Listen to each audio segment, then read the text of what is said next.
here we are again.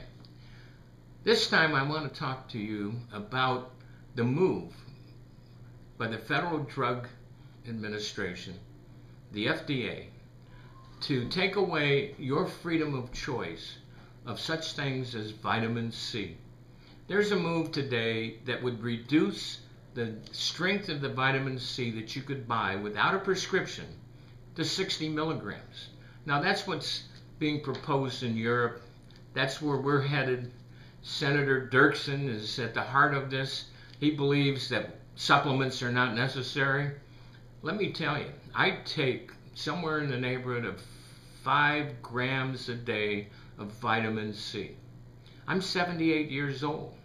I went into the doctor not too long ago, and he took and pinched my skin to see how elastic it was. And it was. He said, I can't believe that you're 78 years old and your skin is as elastic as it is. And I told him all the supplements I take. And he said, you know what? Keep taking those supplements. Vitamin C, as the National Institute of Health has indicated recently, in pharmacological strength, can cure cancer. Now that report is a 2004 report by Dr. Chan, C-H-E-N, an MD and scientist at the National Institute of Health. If anybody's interested in that report, I would be happy to post it.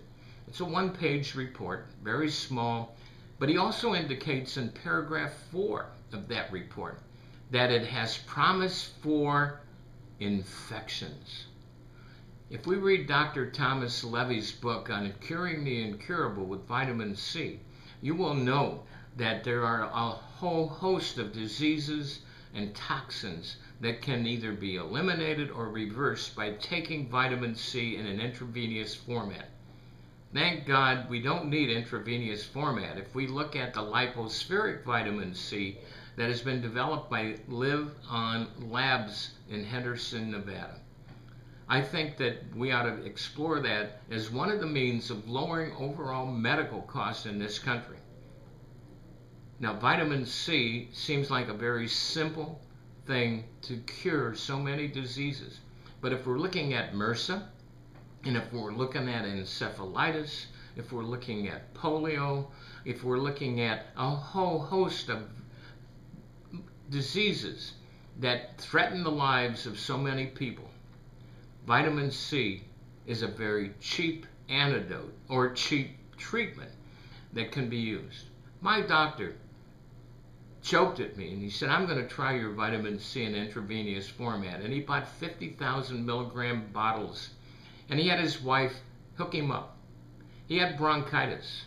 He went to sleep after taking 50,000 milligrams and woke up the next morning. Guess what? No bronchitis. But he came in to see me that morning as I was visiting his office.